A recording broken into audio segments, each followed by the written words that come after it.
Hello, and welcome back to my Surviving 100 Days in Hardcore series. Today, my biggest goal is to start gathering the materials to create a raid farm.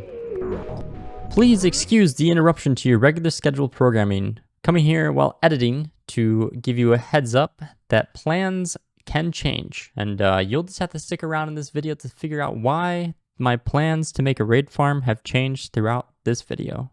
But anyway, back to your regular scheduled programming.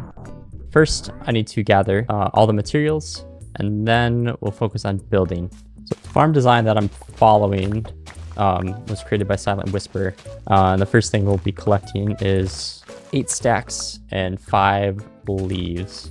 For raid farms, leaves are the only block, and scaffolding are the only 2 blocks that raids cannot spawn on.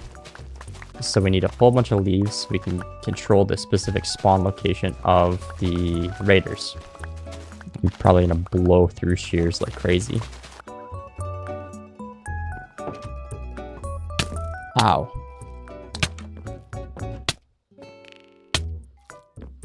I should probably light up the area around my little base, make it a little safer for me. Yeah, as annoying as mangrove is to harvest the wood, it's really nice to get the leaves because there's tons of them and you can just kind of climb up to the top of the vines. And I just realized I've got way more than enough. I only needed 5 stacks and 22.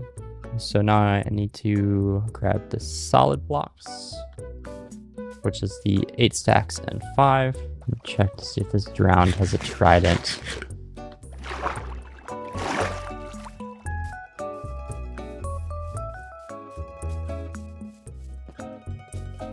No.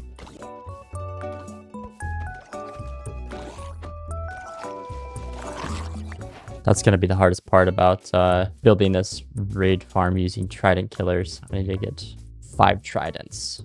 Okay, so I've got all the materials gathered minus the tridents. So I'm going to go on a quest to find tridents. This could be pretty dangerous.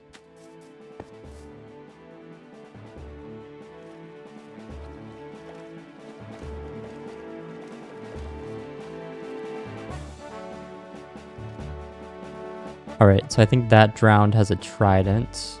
I'm glad I brought a shield because that is saving my life right now.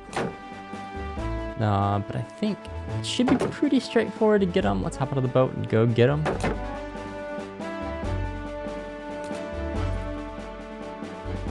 Alright, come here, boy. Oh, two. Okay, good. They're fighting each other. That's super helpful. Hey, look at that. We got one.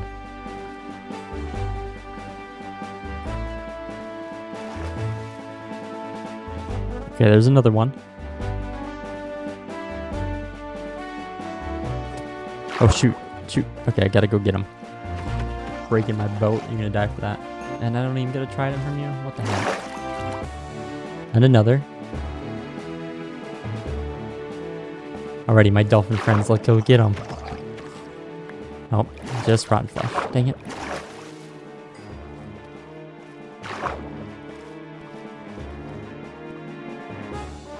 You don't have one. You're no good to me. And those 2 also no good to me. Dang it. They're hard to find, aren't they?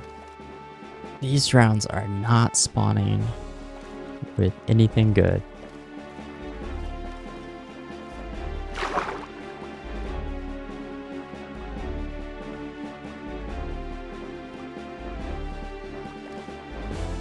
Alright, there's another one.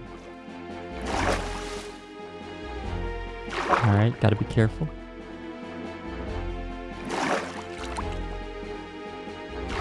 Okay, should be good. Heck yeah. Alright, I think that's 2. Yep.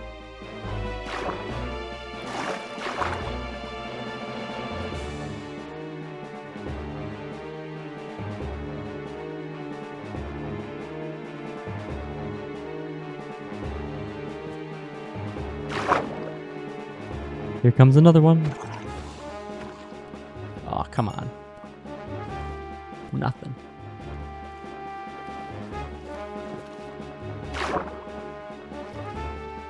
Alright. Take that. Ooh. Broke my pants. Ooh, this is getting hairy. This is getting hairy. Alright, eat the apple. Eat it, eat it, eat it!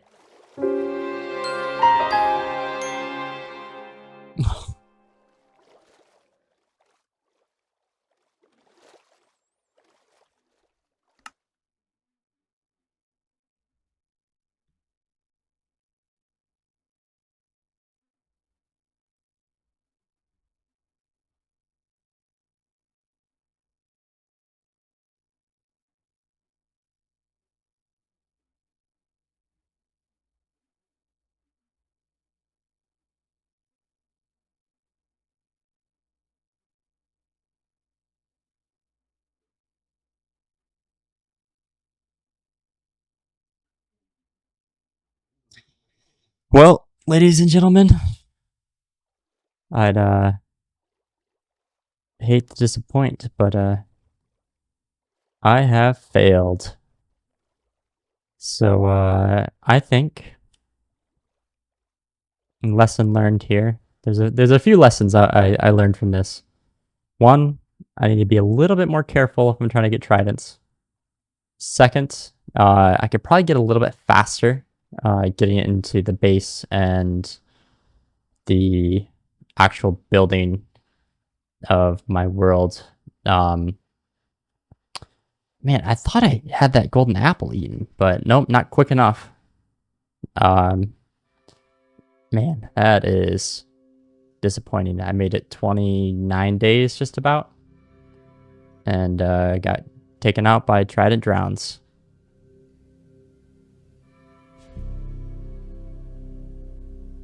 So I'm not taking that failure to heart, okay?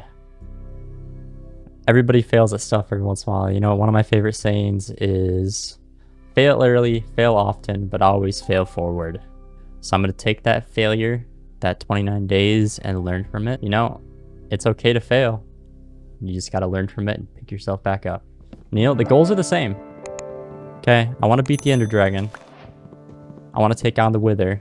I want to build some farms and survive 100 days. You know, I thought about kind of just cutting that out, maybe doing a world backup so I can keep playing in the world. But, you know, I want to make this content as authentic as possible. So I'm going to just run with the fact that I have to start over. And I think it's okay by me. So, but I'm going to skip a lot of the early game stuff just because we've seen that already. But I will say I'm going to have stone tools on day 1. So at the end of day 1, I was able to loot 2 villages, lots of obsidian, a couple flint and steel, hay bales and wheat, some bread, emeralds, and a saddle. Nothing insane though.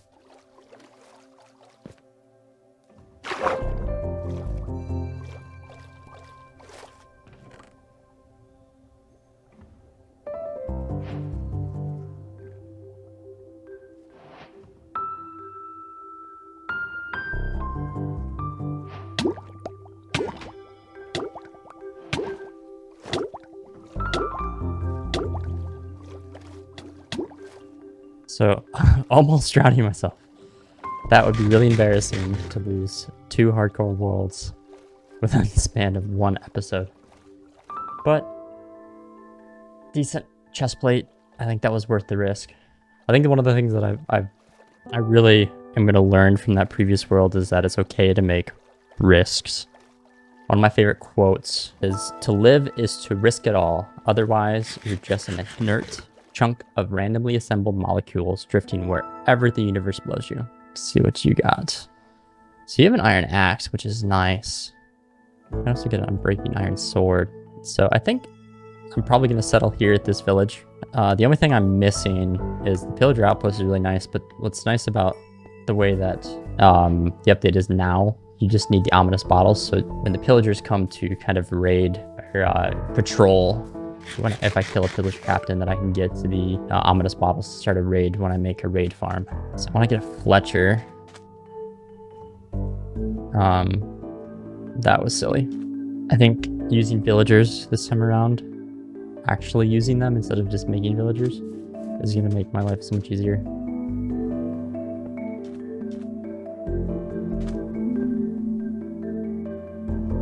With that Fletcher, I wanted to get a reliable source of 6, so I headed off to see if I can find some bamboo. And not super far from my village, I was able to find a jungle biome. However, it kind of caused me to get into a little bit of a fight. And I don't want to take that risk yet, so let's back up a little bit, see if I can get these zombies to despawn. And then we can go back in to get that bamboo.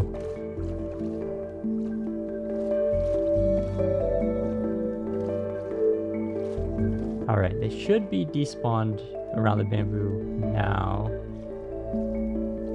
Let's just go a little bit further just to make sure.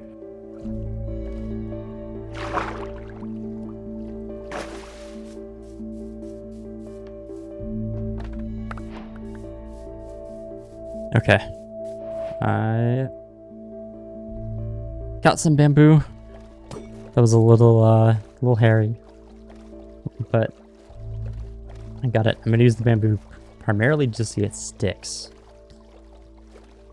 And I think I want to set up an auto farm as soon as possible.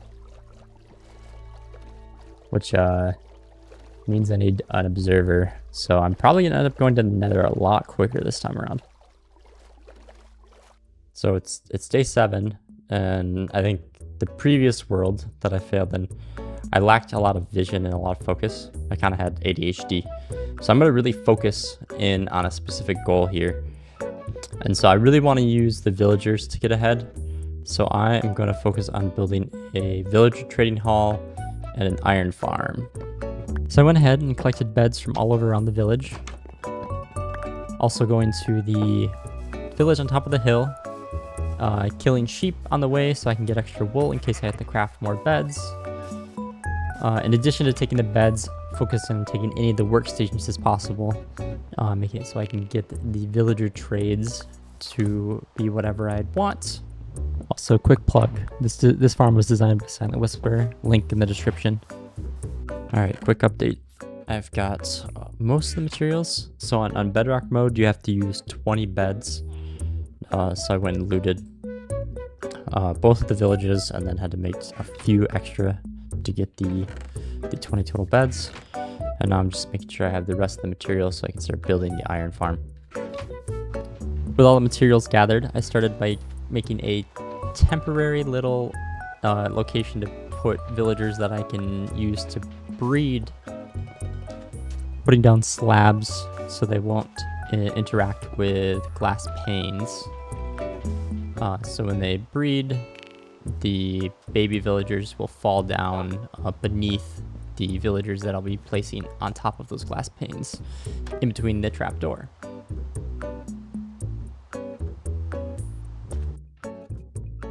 The hard part, getting the villagers into specific places. It's always a pain getting villagers where they need to go, especially this early stage where I don't have minecarts, using water to push them, using boats. And then you can see here I'm trying to get the right workstation out, and it was nearly impossible to get it out in time, so we had to push this guy back into the place where he's going to be held. Next, I started by creating the item collection location, digging out a specific spot where I can put a double chest, and into that double chest, into placing a hopper. On top of that hopper, we put a fire that specifically is there to kill cats, and then putting slabs above the chest so we can open it, and then creating the walls to hold in the water that will eventually push the golems into the center. Putting leaves on top of the walls because golems can't spawn on leaves, and then starting by placing the signs that will eventually hold the lava. Next, we need to create a platform for the beds to be placed. We're going to be placing the 20 beds, making sure that the pillows face into the center on the top layer of the 4 beds, and then 8 beds on each layer below. Next, we need to fill in the water, making sure we don't put a water source next to the corner water sources. That way we have flowing water all the way through the whole area. And now we need to start creating the areas where the villagers will be held, putting a workstation in front of them, and then pushing the villager behind the workstation and blocking them in from above so they can't jump out. Doing that until we eventually have at least 10 villagers. Here I'm creating just a little area and realizing that it's not protective enough to keep the villager in place.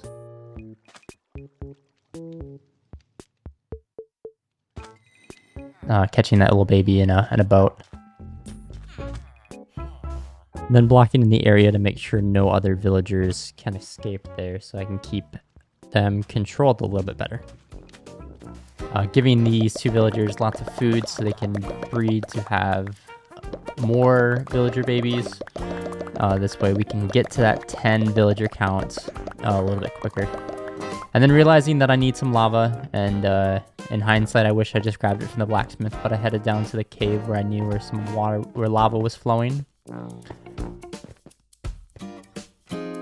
Grabbing that carefully here so that I don't fall into the lava. That would be devastating. And then heading back, placing the remaining signs to hold in the lava. Putting a temporary block above to place the lava against, and then placing the lava there. So I have the structure of the iron farm built, but now 70% of the villagers, or 75, something like that, have to be working in order to spawn iron golems in Bedrock Edition. So you need at least 10 villagers. We have 20 beds there, and at least 7 of the 10, I believe, maybe 8 of the 10 have to be working the previous day to ensure that iron golems spawn. So I'm waiting for these babies to grow up and then give them professions, and then we can get them locked away into their trading cells. Oh, I think we're working. Oh, heck yes. That's huge. Oh, the sweet sound of iron golems dying. Over the next few days, and probably a little bit too long, I spent time just getting the trades exactly what I wanted, making sure I can get the enchantment books so I can be geared up for the future. I spent a lot of time taking the iron, trading it to the villagers, and then leveling up villagers so I can get the good armor and other trades. Can't do this in Java. But of course they have the offhand that makes it a little bit easier. Blast protection, come on. Protection 4. I'd settle for protection 3 at this point. After spending way too many days and doing a lot of trading, I'm completely geared up with almost full diamond armor. I could get full diamond armor if I want, but I don't think the boots are necessary right now. Before the dragon fight I probably will. But I think I'm ready to go head on to the next challenge and head to the Nether. So let's fix this poor counting Nether portal that I made.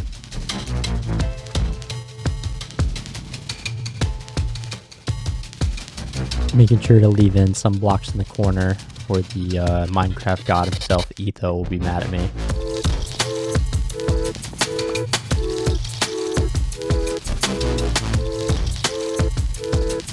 Here we go!